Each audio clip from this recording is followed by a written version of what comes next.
रामकृष्ण हरी मंडळी, श्री स्वामी समर्थ. यंदा 10 मे शुक्रवारी आलेली आहे अक्षय तृतीया. त्यालाच आखा तीज किंवा आकिती असं देखील म्हटलं जातं. हा दिवस भगवान विष्णू आणि माता लक्ष्मी यांच्या पूजेसाठी समर्पित असतो. याशिवाय या दिवशी शुभ कार्य करण्यासाठी अतिशय शुभ मुहूर्त असतो. त्यासोबतच सोने खरेदी करणे किंवा लग्न कार्य किंवा इतर कोणतंही शुभ कार्य, खरेदी, वाहन खरेदी या दिवशी केली जाते. कारण की हा दिवस म्हणजे 3.5 मुहूर्तांपैकी एक शुभ मुहूर्त असतो. त्यासाठी या दिवशी कोणतंही शुभ कार्य केलं जातं हे आपल्या सर्वांना माहीत असेलच. परंतु या दिवशी पितरांचं पूजन देखील केलं जातं. अक्षय तृतीयेच्या दिवशी आपले पूर्वज पृथ्वी तलावर वावरत असतात. अशामध्ये आपण अक्षय तृतीयेच्या दिवशी पितरांसाठी आपण काही उपाय केले किंवा पितरांसाठी करा केळी आपण यांची पूजा केली तर नक्कीच पितरांचा आशीर्वाद आपल्याला प्राप्त होतो. पितृ तृप्त होतात आणि आपल्याला आशीर्वाद देतात. त्यासाठी आपल्याला या दिवशी पितरांची पूजा आवर्जून करायची आहे. तरी हा दिवस पूर्वजांचा दिवस म्हणून देखील पाळला जातो. या दिवशी पूर्वजांचे पितरांचे स्मरण करून त्यांच्या प्रतिमेचे पूजन देखील करतात. या दिवशी सुरू केलेल्या कोणत्याही शुभ कार्याचं फळ हे अक्षय असतं असा समज आहे. अक्षय तृतीयेच्या दिवशी सुख आणि समृद्धी प्राप्त करून घेण्यासाठी देवतेंचा कृतज्ञता भाव ठेवून केलेल्या उपासनामुळे आपल्याला होणाऱ्या देवतांच्या कृपादृष्टीचा कधीही क्षय होत नाही. बऱ्याच वेळा बऱ्याच जणांच्या पत्रिकामध्ये पितृदोष सांगितला जातो. त्यामुळे आपल्या परिवाराला अतिशय दुःख होत असतं. तर त्यामुळे पितृदोष नाहीसे करण्यासाठी आपण अनेक प्रकारचे उपाय करतो किंवा आपण उपवास तापवास देखील करतो. तर पितृतर्पण देखील करतो. तरी देखील दोष हा कायम राहत असतो. मग हा दोष दूर करण्यासाठी आपल्याला छोटासा उपाय करायचा आहे, ज्यामुळे आपल्या घरामध्ये सुख, शांती, आरोग्य, आरोग्य आपल्या सगळ्यांना मिळणार आहे. ज्यासाठी आपल्याकडे बघा एखादं काम जे असतं ते पूर्णत्वास जात नसतं, एखादं काम पूर्णपणे पार पडत नसतं किंवा आपल्या घरामध्ये जी काही लग्नाची मुलं मुली असतील तर त्यांचं लग्न जमत नसतं. लग्नामध्ये अनेक अडचणी येतात. घरामध्ये आकस्मिक अचानक असा एखाद्याचा मृत्यू होतो. आपलं कोणतंही काम पूर्णत्वास जात नाही. आर्थिक संकटे येतात. घरामध्ये पैसा टिकत नाही. घरातील माणसांमध्ये सतत वादविवाद राहतात. घरातील नवरा बायकोमध्ये सततची भांडणे लागतात. तर अशासाठी आपल्या घरामध्ये पितृदोष असतो आणि तो नष्ट करण्यासाठी आपल्याला या अक्षय तृतीयेच्या दिवशी पितरांची पूजा देखील करायची आहे. पितरांची पूजा करत असताना करा आणि केळीचं पूजन केलं जातं. तर बघा, केळी म्हणजे जसा व्हिडिओमध्ये दिसतोय तसा छोट्या आकाराचं तोंड असलेला, खाली मटक्यासारखा जो मटका असतो, जो घागर असते घागरेसारखे, तर याला केळी असं म्हटलं जातं. ज्या घरातील स्त्री गेलेली आहे तर त्यांनी केळीचं पूजन केलं जातं आणि ज्या घरातले पुरुष गेलेले असतात तर त्यांनी एका कराचं पूजन केलं जातं. करा म्हणजे छोटंसं मडकं, जसं की आपण संक्रांतीला वापरतो असं मडकं, ज्याला करा असं म्हटलं जातं. तर अक्षय तृतीयेच्या दिवशी आपल्याला करा किंवा केळी खरेदी करून आणायचे आहेत आणि त्याची पूजा आपल्याला करायची आहे. तर बघा, ज्या घरातील नवरा बायको दोघंही गेलेले असतील, म्हणजे स्त्री आणि पुरुष दोघंही गेलेले असतील, तर त्यांनी करा आणि केळी या दोन्हीचं पूजन करायचं आहे. म्हणजे केळीवरती करा ठेवून आपण याचं पूजन करायचं आहे. ज्यांच्या घरातील नवरा बायको असे दोघे गेले तर त्यांनी म्हणजे तुमचे जर सासू सासरे दोघेही गेले असतील तर तुम्ही करा आणि केळी एकावरती एक ठेवून पूजन करायचं आहे. परंतु ज्यांच्या घरातील सासरे वारलेले असतील किंवा त्यानंतर तुमची आई म्हणजे त्यांची सून वारलेली असेल तर यावेळी तुम्हाला करा वेगळ्या साईडला आणि केळी वेगळ्या साईडला असं दोन्ही सेपरेट पूजन करायचं आहे. तर बघा, आपण ज्या घरातील स्त्री गेलेली आहे त्यांनी अशी केळी पूजायची, ज्यांचा पुरुष गेलेला आहे त्यांनी करा पूजायचा. तर पूजन करण्यासाठी आपण एखादा पाट मांडायचा, त्यावरती पांढरं वस्त्र अंतरायचं. पांढरं वस्त्र नसेल तर तुम्ही हलक्या रंगाचं वस्त्र अंतरू शकता. त्यावरती पत्रावळी ठेवायची. पत्रावळीवरती आपल्याला गव्हाची रास घालायची आहे आणि त्यावरती आपण केळी ठेवलेली आहे. केळीमध्ये आपल्याला पूर्ण गळ्यापर्यंत येईल इतपत पाणी घेतलेलं आहे.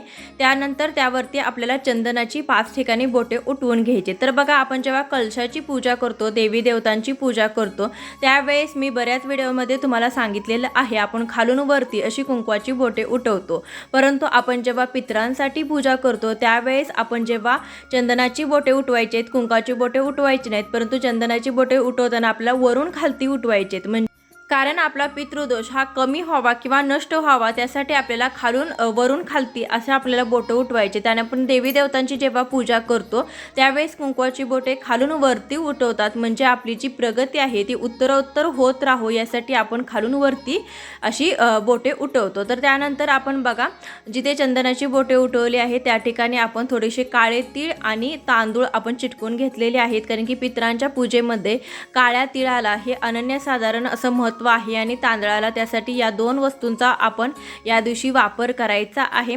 त्यानंतर पाण्यामध्ये एक फूल, एक सुपारी, 1 रुपयाचं नाणं, हळदी कुंकू आणि थोड्याशा अक्षता, काळं तीळ घालून घेतलेले आहेत.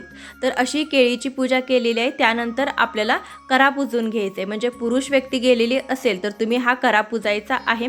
करायला देखील त्याचप्रमाणे आपण चंदनाची बोटे उठवून घ्यायचे, त्यानंतर तीळ आणि तांदूळ लावून घ्यायचं. तुमच्या घरातील 2 पुरुष व्यक्तीच गेलेले असतील तर तुम्ही अशा प्रकारचे 2 करा देखील पूजू शकता. सेपरेट पत्रावळीवरती आपल्याला पूजायचं आहे.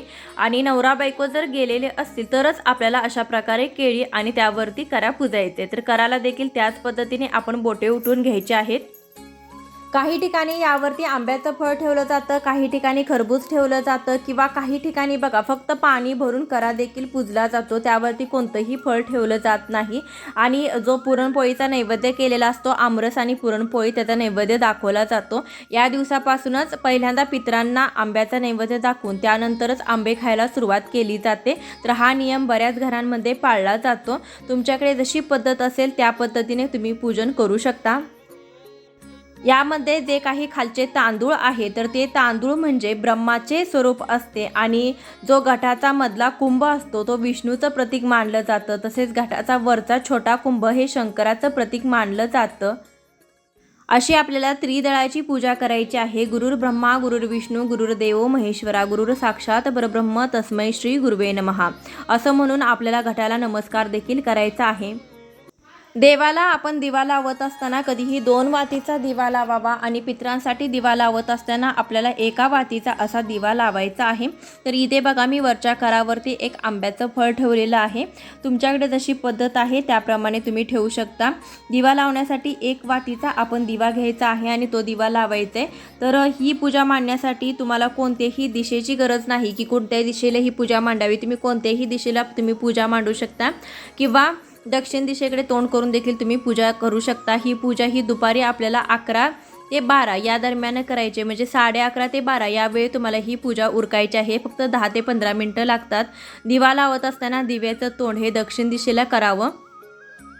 त्यानंतर आपल्या पूर्वजांचे पितरांचे स्मरण करायचे आहे आणि माझ्याकडून, माझ्या पत्नीकडून, माझ्या आई वडिलांकडून ज्यांच्याकडून काही चूक झाली असेल, तुमचे काही करायचं राहिलं असेल तर आम्हाला क्षमा करा. जे असेल ते आमच्याकडून करवून घ्या. त्यासाठी आम्हाला कळेल असे संकेत देऊन शक्ती, संधी आणि मार्ग द्या. तुमच्या सगळ्या इच्छा अतिशय शांतपणे आमच्याकडून पूर्ण करून घ्याव्यात.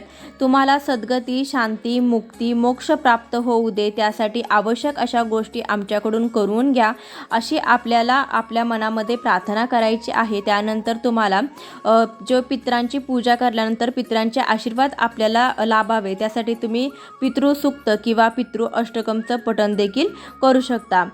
यानंतर तुम्हाला पितरांसाठी नैवेद्य दाखवायचा आहे. तर पितरांसाठी नैवेद्य या दिवशी बघा आमच्याकडे पुरणपोळीचा नैवेद्य केला जातो. आमरस, पुरणपोळीचा पूर्ण स्वयंपाक असा हा नैवेद्य दाखवला जातो. तर या दिवशी तुम्ही एखाद्या पुरुषाला जेवायला, म्हणजे तुमचे जर पुरुष घरातील गेले असतील तर तुम्ही एखाद्या पुरुषाला जेवायला घरी बोलवून तुम्ही त्यांना जेवू घालू शकता. स्त्री गेलेली असेल तर एखादी सवाशीण बोलवून तुम्ही जेवू घालू शकता किंवा तुमचे पुरुष आणि स्त्री दोघेही गेले असतील तर एखाद्या जोडप्याला जेवायला बोलवून तुम्ही या दिवशी जेवण घालू शकता. कारण की या दिवशी अन्नदान हे सर्वात मोठे दान असं मानलं जातं. आणि या दिवशी आपण पितरांना म्हणून जो काही नैवेद्य दाखवायचा आहे तर तुम्ही तो ताट भरून, म्हणजे एक व्यक्ती जेवेल इतपत तुम्हाला पूर्ण ताट भरून एक नैवेद्य काढायचा आहे. जर तुम्हाला कोणाला जेवायला बोलवणं शक्य नसेल तर एक पूर्ण ताट भरून नैवेद्य काढायचा. तो असा ते देवघरामध्ये तुम्ही या करा केळीसमोर मांडायचा आहे, नैवेद्य अर्पण करायचे. त्यानंतर तो नैवेद्य तुम्ही गायला किंवा कुत्र्याला देखील खायला घालू शकता. तर बघा, नैवेद्य दाखवत असताना कसा दाखवायचा, तर तुम्हाला जर काही शक्य नसेल तर तुम्ही दही भाताचा नैवेद्य दाखवू शकता. फक्त त्यावरती थोडेसे काळे तीळ घालावे. नैवेद्य दाखवत असताना आपण जेव्हा देवी देवतांना नैवेद्य दाखवतो त्यावेळेस आपण पाण्याने चौकोनी मंडल बनवत असतो, भरीव चौकोनी मंडल. परंतु आपल्याला पितरांना नैवेद्य दाखवताना व्हिडिओ दाखवल्याप्रमाणे आपल्याला उलट्या दिशेने अँटी क्लॉकवाईज आपल्याला वर्तुळाकार बनवायचा आहे आणि त्यावरती नैवेद्य ठेवायचा. त्यानंतर उलट्या दिशेने, घड्याळाच्या उलट्या दिशेने 3 वेळा पाणी आपल्याला फिरवून घ्यायचं आहे. नैवेद्यम समर्पयामी असं बोलून आपल्याला हा नैवेद्य दाखवून घ्यायचा आहे. अक्षय तृतीयेच्या दिवशी दानाला अतिशय महत्त्व आहे, कारण की या दिवशी तुम्ही जे दान करता त्यामुळे तुमचे पूर्वज हे तृप्त होत असतात, कारण की या दिवशी केलेलं दान हे पूर्वजांपर्यंत पोचतं. तर बघा, या दिवशी पाण्याने भरलेला मातीचा घट देखील दान केला जातो. तर यामुळे पितृ हे तृप्त होतात. याशिवाय छत्री, चप्पल देखील दान केली जाते, अन्नदान केलं जातं, वस्त्रदान केलं जातं. तर याचं देखील तुम्ही दान करू शकता. तर बघा, एखाद्या व्यक्तीला, गरजू व्यक्तींना तुम्ही ही जी केळी पुजलेली आहे, हा जो माठ पुजलेला आहे तो देखील तुम्ही दान करू शकता. ब्रह्मा, विष्णू आणि शिव ज्यामध्ये सामावलेले आहेत असा हा धर्मगट मी दान करत आहोत. या दानामुळे माझे पितर आणि देवता तृप्त होत. गंध, उदक, तीळ, यव आणि फळे यांनी युक्त असा हा कुंभ मी पितरांसाठी देत आहे. हा कुंभ माझ्यासाठी सदा अक्षय म्हणजे क्षय न पावणारा ठरो, अशी प्रार्थना तुम्हाला या दिवशी करायची आहे. पितरांचं स्मरण करायचं आहे. त्यानंतर तुम्हाला पितरांचे आशीर्वाद मिळवून घ्यायचे आहेत आणि ही पूजा केल्यामुळे अशा पद्धतीने करा आणि केळी पुजल्यामुळे तुम्हाला तुमच्या घरातील पितृदोष तर नष्ट होतोच, त्याचबरोबर तुमच्या पितरांना देखील सद्गती मिळते, त्यांना मोक्ष प्राप्त होतो. तर त्यांच्यासाठी का होईना आपल्याला न विसरता ही करा आणि केळीची पूजा अक्षय तृतीयेच्या दिवशी करायची आहे.